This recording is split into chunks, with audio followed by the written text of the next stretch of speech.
Welcome back to the Story Lens podcast, where your story is our focus. Today we are joined by Dan Deeble, who is the founder and owner of Lost Ball Consulting. And if you've never spent any time with Dan, you're in for a treat because he is truly passionate about his work and just gifted at caring for others, helping them find their purpose, and navigating relational complexities and the complexities of business. So it's a great conversation. Really glad you're joining us today. And with that, we'll go ahead and jump right in. Welcome to the Story Lens podcast, where your story is our focus. We explore wealth, legacy, and purpose through a process that starts with deep listening and leads to one-of-a-kind strategies. At Story One, we believe the best planning begins with you. Dan, a lot of our listeners, a lot of our clients, they're people who have already gained quite a lot of success, at least materially, right? You know, they've sold a business for $50 million. They have at least what from the outside looks like great success, right? So working with those families, kind of how does this idea of Lost Ball, your firm, how does that idea fit in for someone like that? I had a guy call me, a longtime friend. We'd lost touch, and he became an executive with General Mills or something like that, and lived up in Minneapolis. And he called me. He had been on my website. We had been friends, but we'd lost touch. And he's like, "What's Dan up to?" And he read about Lost Ball. And he just said, "Dan, I've lost my ball. And could we come and get together?" And we did. We ended up spending 3 days together in our vernacular, helping him find his lost ball. So here's a guy who has climbed the corporate ladder, has experienced that level of success that you're talking about, and got to this place where, and I can't remember if they downsized or whatever it was, but all of a sudden he's like, "I've been in the backyard, leaving it all in the field, and now we've foul-tipped it over the cranky neighbor's fence. And I don't know how to go find it." Yeah. So what we do, and the joy that we have, we get to jump into the backyard with our clients, with our leaders. What we love about a backyard is it's a privacy fence. You don't typically have your best games in the front yard. You play in the backyard. So what stays in the backyard, what happens in the backyard stays in the backyard. And it's just such an honor to say, all right, do we have the humility to go knock on that cranky neighbor's door, or the ingenuity to go say, how do we get that ball out of the second story gutter, or the tenacity to say, come sundown or the dinner bell's ringing, we only get one ball in this life and in our leadership. And are we putting it fully into play?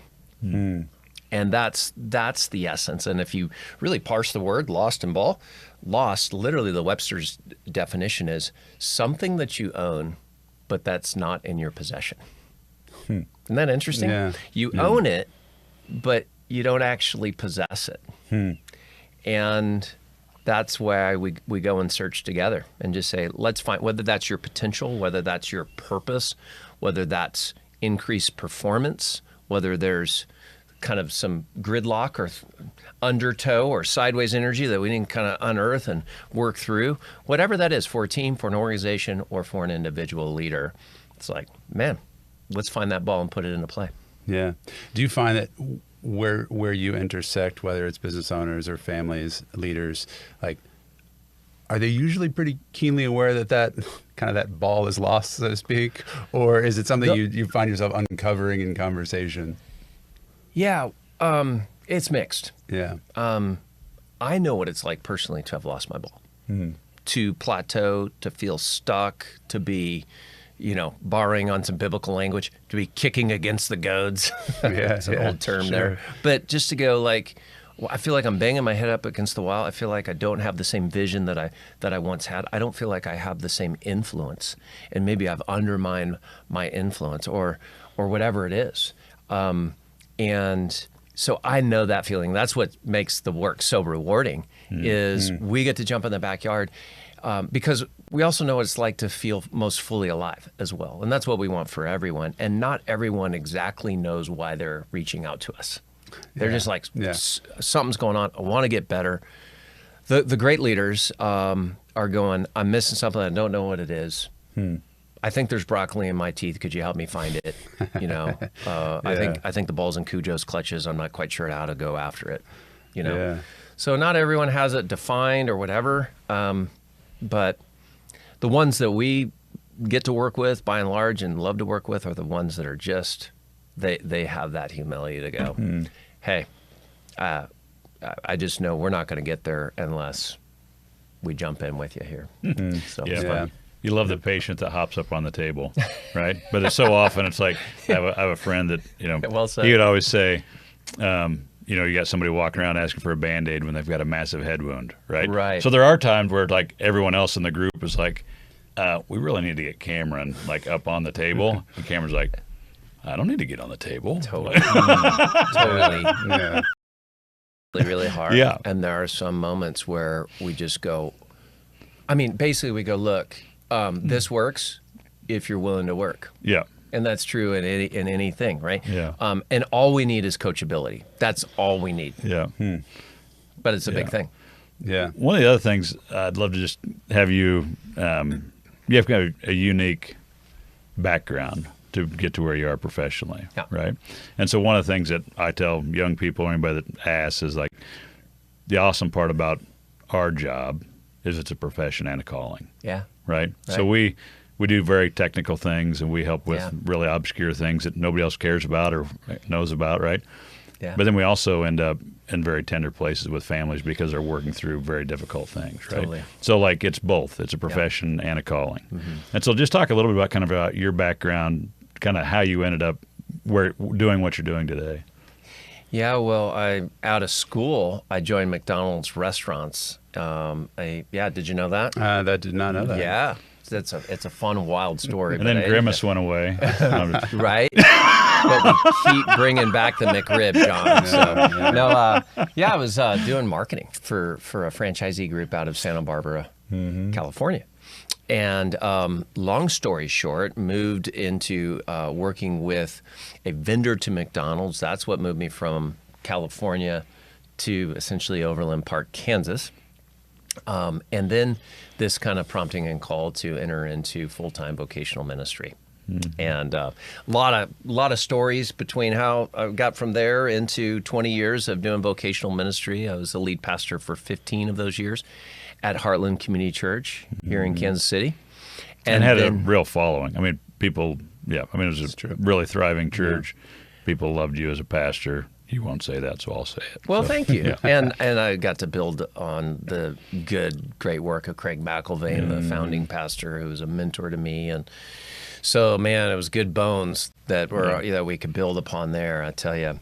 And it was a wonderful place and wonderful people. But what I couldn't shake was that entrepreneurial itch that was going on, and believing in the kingdom being just this beautiful thing of whether you're in the marketplace or whether you're like my dad, an insurance broker, or Awesome Story One, or somebody that's in full-time vocational ministry. It's all the kingdom work, and we all get to play and co-labor with God in this space.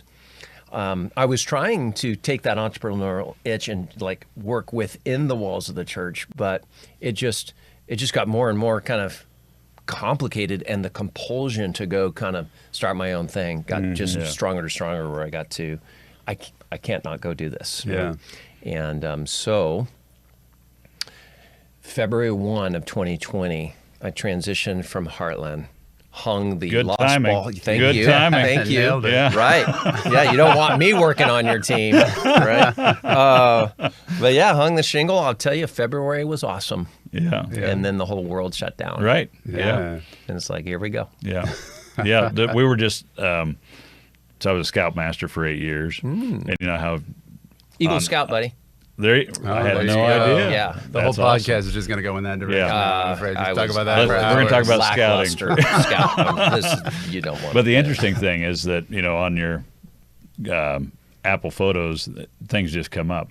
Well, the other day, we had taken our troop to a camp out at the Cosmosphere, and it was February 28th, 2020. Oh, right. So there's these pictures, and Right. we're all gathered around. Like Yeah. there's literally there's 50 kids in the classroom, right? And then Totally. so I went and looked, and it was like March 4th is the day that California had basically their emergency medical announcement was March 4th. Right. So literally, like, you take a look at these pictures, and there's all these scouts, and everyone's we had no idea what's concept coming. that. Yeah, Yep. I mean, it was just fascinating to think about. Like, again, that February 1 launch. It's like Totally. I had no idea there was a train coming down the track. I know. So true. So true. Similar. Yeah. I just came across old pictures out with my buddies at Char Bar. They were celebrating the transition launch. and what I was going to go do. Yeah. And we're, just having a blast. And literally, and I saw the date on the picture was March. Yeah. I mean, it was right on our there. heels. Yeah. Yeah, Isn't that it's wild? amazing. Yeah. Yeah. So the way I've thought about you, because I attended Heartland for some time, and like I always think of you as a storyteller and just have this narrative gift. Our firm is Story One, right? Which Love it. Which is a It's like great the best name ever. I love it too. It's really been it. We liked it right off the bat, but it's just grown too because it feels authentic to who we are. Totally. But story is just really important, right? Yeah, It's the yeah. core of why we do what we do, who we do it for, and so just kind of borrowing on that name and like how that might apply to your work. Like, how do you engage people's story when it comes to kind of this idea of finding a lost ball or finding purpose in what they're doing? Right. Well, we do some kind of practical, tactical things, but I love this phrase. I'm trying to remember the person that said it, but she said, "Once you learn someone's story, it's impossible to not love them." Yeah. Yeah. That's great. Yeah. A mentor of mine said, if you want a friend, tell them your story. Yeah. Because it is a thing. Like, Yeah. have you ever had anyone who you tell your story to and they walk away? Right. Right. Like most people, like, Totally. yeah. Yeah. And so it was The vulnerability there is, yeah. Well, it's the equalizer. It's Yeah. like all of a sudden we just all become human together, and the pecking order and all of that kind of goes away, and the differences now are navigable. Yeah. So we do some things to kind of get to that story. Again, when we're working one-on-one, we do a thing called best and brutal. Well, maybe you're familiar with like storylines, telling the story of your life. But because people don't have the patience to sit around and listen to someone's story for 8 hours, we give them 7 minutes to say, give me your top 5 best personal and your top 5 best professional moments, and give me your most brutal personal and professional. You pick the level of disclosure and the whole thing, and then we'll put it on a timeline. Yeah. And then we give somebody 7 minutes to share it. Sounds like a hard exercise. Sounds so mercenary, Yeah, right? it But does. here's what, like, obviously things expand to the time allowed, but in 7 minutes, you like traverse over someone's story, and what we're doing is we're offering each other invitation for more later. But there's Yeah. all these intersections, and what's really been cool is we're starting to do it more and more within like corporations and within teams, teams that are struggling, teams that aren't getting along. Yeah. We'll go, Yeah. we're going to do a best and brutal, and they're like, we're going to do what? Yeah. And again, it's Like in a group. you're right, like with others around. Yeah. So we were out in New Mexico working with a large corporation, and they didn't get along, and there were like 7 or 8 of them that did it. And one person was fleeing with her young child from a domestic abuse situation, another living out of their car, another one. And you start to look, another one experienced abuse on the job. Yeah. And we step back and we're like, what does this say about you all as a team? And they're like, we're overcomers. We're gritty. We're, and all of a sudden this, we're against one another is like, Yeah. holy smokes. We have this identity as a team we didn't even know. Yeah. So I love story. Yeah. It's so That's powerful. amazing. Yeah. Kind of, we've been playing around with the metaphor of the lost ball. I think like something we've engaged with you talking a little bit about is purpose. Yeah. And that I think for a lot of people that can just be a cliche phrase, purpose Totally. statement, bald Yeah. tire, another corporate exercise. Right. But I think you engage that work in a very meaningful way. And Right. it becomes somewhat foundational for the people that you work with. So tell us a little bit about that, and how do you Oh my gosh. engage that work with people and connect it to their story? How does that work? Yeah. Well, purpose is something that you can see on a brain scan. It's not nary-fairy. It literally, your brain secretes differently and lights up differently. when you can know and name your purpose statement. And the data now that's coming out and the neuroscience on it is just stunning. I mean, your resiliency, if you can know and name your purpose, your resiliency goes up by 54%. Wow. Your overall life fulfillment and engagement shoots up by 60. Your stress level goes down by 33 and your proclivity to depression by 36. And here's the coolest part. If you can know and name your purpose, your inclusivity of others, your welcoming, we'll say, biblically hospitable spirit towards others that are different from you and outside of all of this, quadruples. That's fascinating research. And think about that. Yeah. Why would it be that biblical inclusivity grows when you can know and name your purpose? Yeah. Well, you do think about the scripture about the different parts of the body. Yeah. Right? Or you think about a well-run church or a happy family, or right? All of a sudden it is like, I'm really good at X. Yes. Which a lot of times means I'm not really good at a bunch of other things. Totally. So if I have friends, people in my family, people in my business that are really good at other things, I want them to flourish in those areas. Yeah. So it is this thing where it's all of a sudden it's not a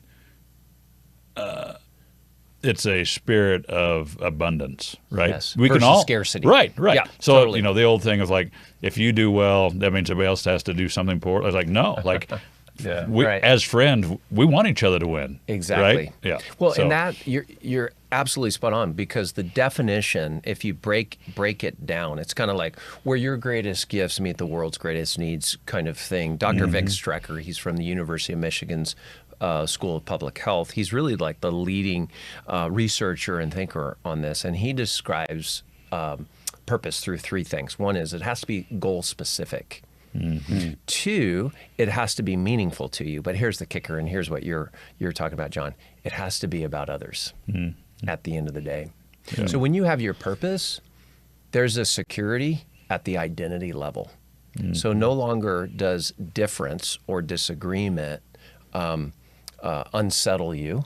You're secure in who you are, and then you can allow others to be who they are, where they are on their journey. Doesn't mean you agree. It means, though, that you can welcome. You know, and so purpose is really powerful. I love how Simon Sinek talks about it.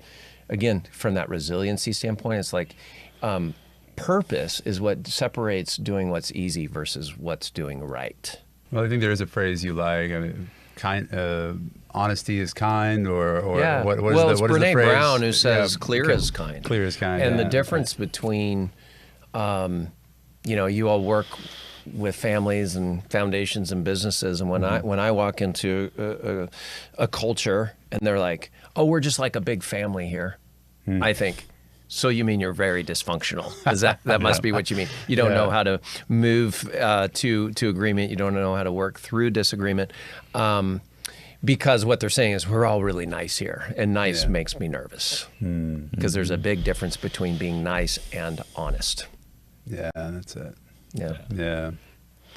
So, how do you bring that? How do you help people go from nice to honest? Like, that's a skill set that is not in the nature. Like, we talk about this written and unwritten rules in a family, right? I love that. And the unwritten rules are the more important ones oftentimes. Right. Yeah. And a lot of times the unwritten rule is like, be nice. Don't share rock how the you boat. really feel. Though. Just go along to get along. Yeah.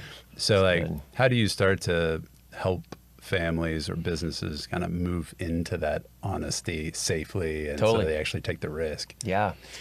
Well, we have all sorts of tools that we use. The platform that kind of powers Lost Ball Consulting is called Giant Worldwide, and we have a foundational assessment called 5 Voices, where people can learn their tendencies, their patterns, their blind spots, their strengths, how they show up under stress, how they even kind of weaponize their personality when under extreme stress. So that kind of serves as a foundation of self-awareness. And that's a big thing. I mean, the booger in the nose thing. Harvard Business Review did some research not too long ago, and they asked the question, are you a self-aware person? I mean, right? The question is, And the 95% of people said, Yes, I am. And the research bears out within a range, only 10 to 15% really are.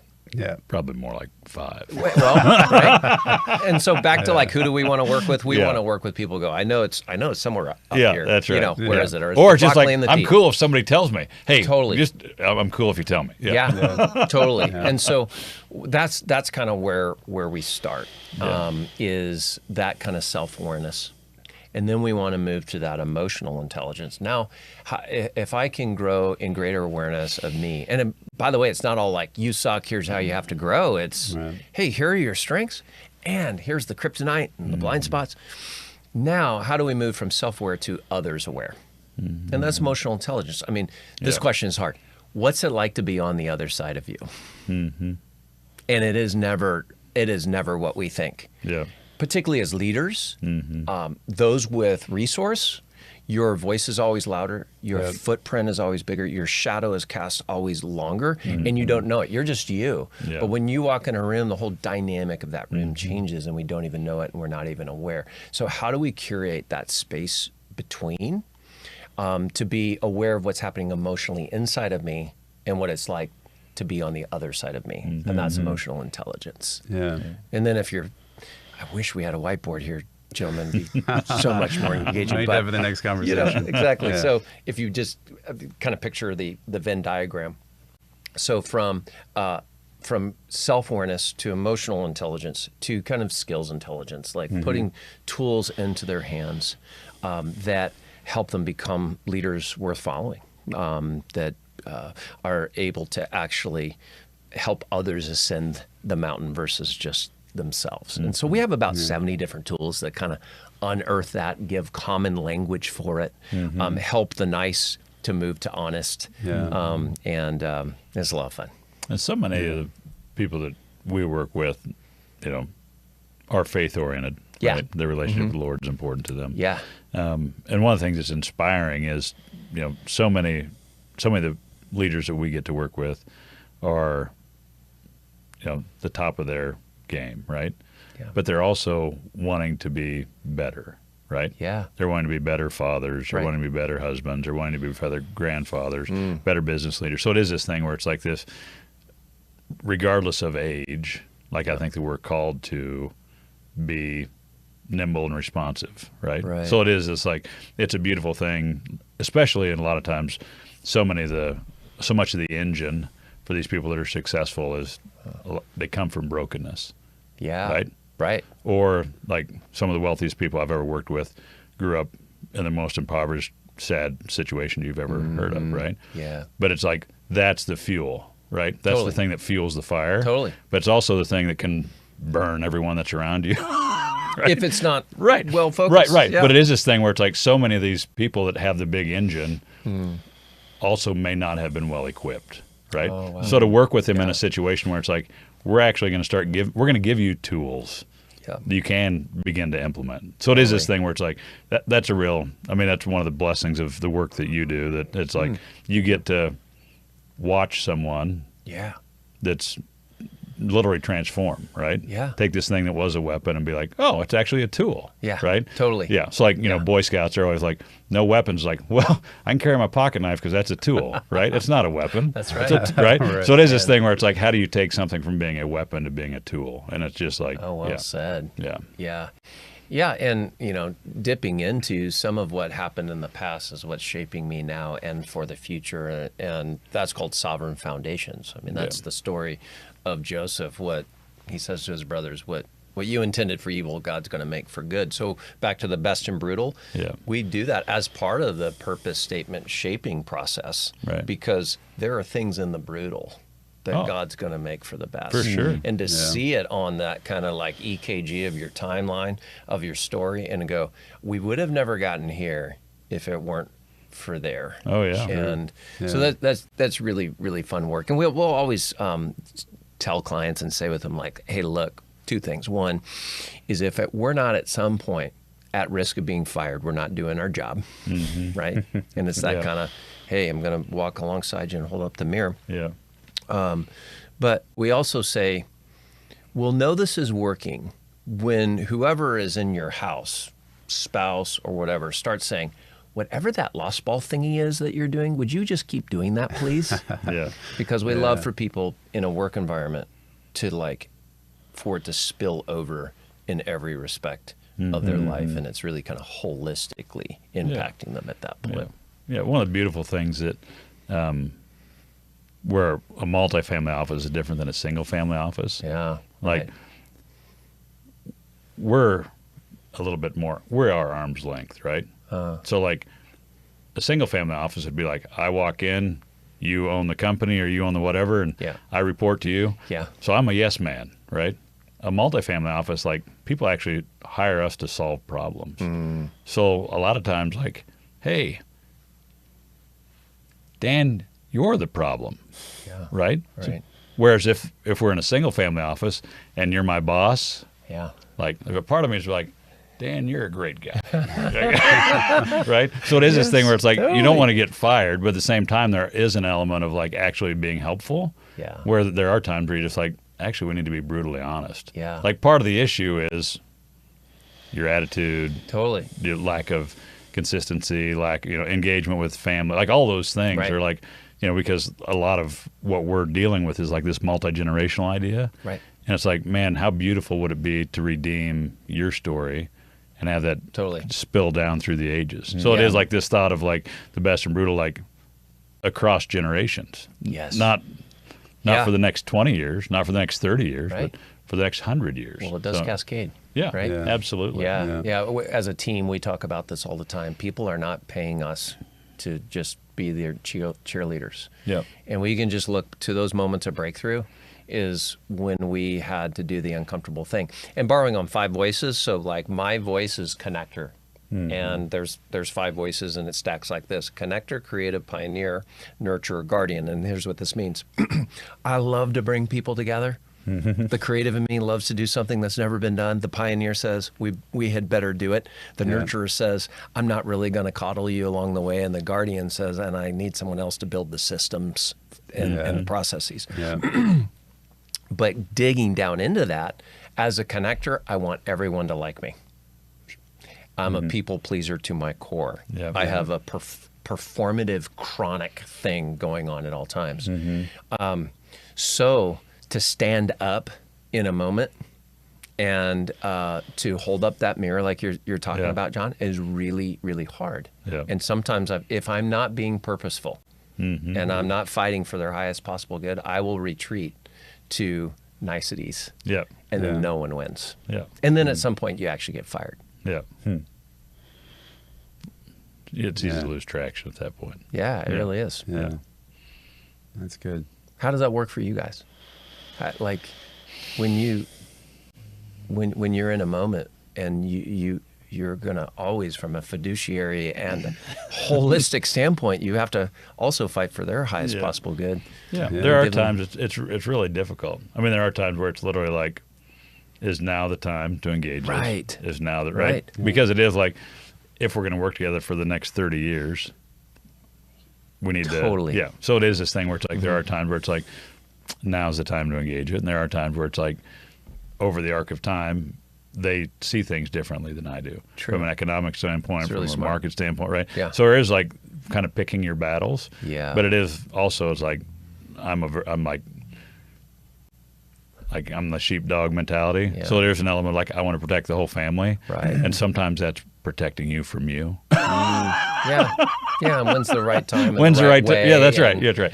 So we try to be wise about that. But it is also, it's like, there are times where we need to bring in resources, where it's like, whether that's a marriage and family therapist, whether that's somebody like your group, or, it's just like, what are the tools that we have to help bring clarity or to bring focus or to solve the problem? But I would imagine for you guys, you just find yourselves in such honoring and tender places at so many levels, at so many layers and dynamics. It's a unique part of this work is that, when people lead with opening the door behind their finances and say, this is everything I own, this is everything I've done, this is my business, this is what I'm giving to charity, my kids. They're so exposed in that moment. It also just kind of leads into other relational dynamics, like, by the way, also, this is what's going on in my marriage, or this is what's going on in my family. And it's a really, I think John talks about as a ministry, I think there is that calling piece to that work. And Yeah, I mean, it's the most rewarding part of the work for us is to come alongside a family, not to just hit an internal rate of return on an investment. Right. Or to make sure that a trust is done. Those are great, but it really is like, how can we walk alongside you and steward these things? And I think the end all be all for us is not like, back to your question a little bit, is like the purpose of this business, like we do want to be successful, but if working with a family, if the only reason I'm saying yes to the family is just to make sure that they stick around and that we can earn our paycheck and that the business be successful, Right. it's not very fulfilling work, and I don't want to do it. And so I think That's not a great taking story to that tell. risk, right? Yeah. Yeah, taking that risk of like, we're going to try to aim for something higher, and let it land where it lands. And we don't always do that perfectly. I mean, there's times, but I think aspirationally, that's where we want to be. Well, it's interesting. There are times that like we're actually kind of playing around with this idea of like a scorecard, and at one end is integrated and one end is fragmented. Oh, Right.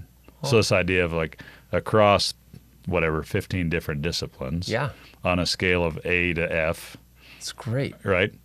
Because it is a thing where it's like if things are integrated or aligned, it's like, oh my gosh, your golf swing is like so pure. You don't even feel the hit, right? And there's times where it's so fragmented where it's like, Oh wow. right? What a So great like example. if we're talking about a portfolio and it's just kind of a haphazard mess, it's like, well, that's really fragmented, right? So we can be super critical Wow. and be like, man, 20 of those investments were horrible. Or it can be like, actually what we need to do is help them understand so that we can move from being fragmented to aligned. Right? So it is this thing where it's like, that's a little bit of kind of one of the concepts that we're working on. It's I like this love idea of that. like, on all these different disciplines, where are you what's your score? I love that. Because it is a thing like, it's like, again, like this is, I don't really actually know even what Zen is, but like there is like, right? It's like in sports, there's this time where it's just like effortless and perfect at the same time. Oh, yeah. Right? Oh, yeah. And so it is a thing where it's like, and then there's other time where there's tons of effort and awful. Right? Yeah, exactly. Yeah. So we're always trying to move more toward like aligning things. And again, like sometimes it's aligning attitude, sometimes it's aligning portfolios, sometimes it's, So it is. So those 15 things, it's not just all about the portfolio Oh, and yeah. returns. No. It's about relationship, and it's about Right. health and wholeness, and Yeah. a full. I love that integrated to fragmented framework. I think it comes back to that research you were citing around people who know their purpose, right? Yeah. Like I think if you are integrated in all these aspects, like, oh, okay, I know where I stand, I know what my purpose is, and Right. there's this confidence that exudes and this Right. relational like outpouring rather than just this like, I don't know what I'm doing. Things are all over the place. They're fragmented. It changes things significantly, I think. Well, a lot of it we end up doing, and it's one of those fun parts of the work, because it is like, if something's multi-generational, by definition, it's going to include people after you or potentially people above you, right? So we work with some there's a successful person and their parents are still alive and they have children. So like all of a sudden we are literally like, how does your estate plan work with mom and dad's estate plan? Yep. How does your estate plan work with your kids, your grandkids' estate plan? And like, Totally. is there actually like a through line on all of it, right? So then all of a sudden it is like, that's not just on the estate plan. All of a sudden it is like purpose, mission, vision, values, goal, all those things. All We're of just that. like, all of a sudden it, Yeah. and it's not to, and it is funny because sometimes connecting a bunch of things feels like a reduction in freedom. And actually, like our goal would be like, actually we want to create freedom, right? So Is that partly where story one comes into play? Like, are we all telling the same story? Is there? yeah, I mean, I think that's part of it. true Yeah. line? And there is like, we like to talk about chapters, right? So we have a really good friend that is getting ready to retire tomorrow. Huh. Been in the same company for 25 years, Wow. put his heart and soul into it. And like, as we think about it, it's a little bit like we're closing this chapter. Right. And we're going to a new chapter, right? So that's one of the beautiful things about story one is it's like, if you think about it like a book, it's like there's a preamble, there's it's great. chapters. I mean, it is just Yeah, like. but it is yeah. one book. Yeah, that's right. Right. Yeah. Yeah. And you're not like story 86. Or Yeah. something. Like, there's 43 different stories here. That's so where back you're to fragmented, right? Yeah. You do have Well, a lot the whole of- thought of Yeah. story one is like basically living into what the Lord created you to do. Like, is it integrated? Like, is your life integrated? Yeah. And that's kind of all aspects, actually. Yeah. So, Yeah. yeah. So, Dan, just was a great conversation. Just to close this piece, like, you've been doing Lost Ball for 6 years. You guys have really honed your skill. I've been able to kind of sit on the outside and watch a little bit of it and been impressed. Like, Thank you. For someone who's listening, how do they find you? How do they connect with Lost Ball? How do they get connected? Well, whenever I'm asked for my email, I say, first of all, it's lostballconsulting.com. It's where you can find us. And I just say, like you lost your ball in the backyard, Lost Ball Consulting. I'm like, oh, okay. And they do it, right? Lostballconsulting.com. LinkedIn is another great place to find me personally, or us at Lost Ball. And then they can just flood your office with inquiries. And, you can just field them. We'll weed them out and get you the do best. all of that. I got a LinkedIn request this morning for a guy trying to sell a hotel in New York. So, We're going to want to follow up on that one, let me tell you. not wanting help after he sold it. He's like, do you have anybody that wants to buy a hotel? No, I don't think so. Well, great. Well, thank you so much for joining us. Appreciate it. It's a great conversation. And if you're on the podcast, you're still listening, you want to like and subscribe, we appreciate it. Grateful for it. And thanks. Thanks, Dan. Thanks, Cameron. Yeah. Pleasure, guys. Thank you for joining us on the Story Lens podcast. If you're navigating complex financial decisions, we're here to help. We know your story is anything but ordinary, and that's why we start there, because the right solutions are as unique as you are. Story One Family Office, LLC, or Story One is a registered investment advisor, RIA, registered with the United States Securities and Exchange Commission, SEC. Registration as an investment advisor does not imply a certain level of skill or training, and the content of this communication has not been approved or verified by the United States Securities and Exchange Commission or by any state securities authority. Story One renders individualized investment advice to persons in a particular state only after complying with the state's regulatory requirements or pursuant to an applicable state exemption or exclusion. All investments carry risk, and no investment strategy can guarantee a profit or protect from loss of capital. Past performance is not indicative of future results. This podcast is intended for informational purposes only and is not intended as the sole basis for financial decisions, nor shall this be construed as advice for the financial needs of any individual. Story One is not permitted to offer, and no statements made during this podcast should constitute legal or tax advice. The information contained herein has been compiled by independent third parties, have been obtained from sources who are believed to be reliable. However, accuracy and completeness cannot be guaranteed by Story One.